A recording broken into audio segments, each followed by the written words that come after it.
Hi అండి. అందరికీ useful Tipu. నచ్చితే ఒకసారి ట్రై చేసేయండి. మనం అందరం కూడాను ఇంట్లో పప్పులు, రవ్వలు, పిండిలు కూడాను ఇలా ప్యాకెట్స్‌లో తెచ్చుకుంటూ ఉంటాం కదా! మనకు కావాల్సినంత తీసుకొని తర్వాత ఫోల్డ్ చేసుకొని పిన్ చేసుకుంటాం. లేదా ఏదైనా క్లిప్ పెట్టి ఇలా స్టోర్ చేసుకుంటూ ఉంటాము. అలా కాకుండా నేను చూపించినట్లుగా సింపుల్‌గా ఫోల్డ్ చేసుకోండి. ఎంత ఊపినా, ఎటు పడేసినా ఏది కూడాను బయటికి రాదండి. దీనికోసం ముందు ఈ కవర్‌ని సైడ్స్‌న ఫోల్డ్ చేసుకోవాలి ట్రయాంగిల్ లాగా. తర్వాత రివర్స్ చేసి బ్యాక్‌కి ఇలా వీడియోలో చూపించిన విధంగా కాస్త గట్టిగా ఫోల్డ్ చేసుకోండి దగ్గరగా.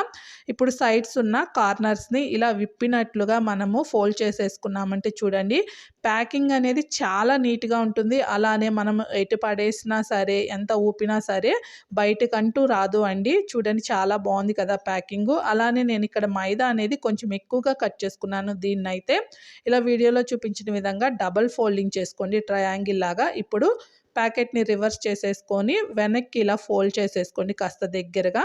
ఇప్పుడు సైడ్స్ ఉన్న కార్నర్‌ని ఇలా ఫోల్డింగ్ లాగా చేసేసేయండి. అంతే అండి. చాలా సింపుల్‌గా రవ్వలు, పప్పులు, పిండిలు ఏదైనా మనం సింపుల్‌గా ఇలా ఫోల్డ్ చేసుకుంటే నీట్‌గా ఉంటుంది. బయటకంటూ రాదు.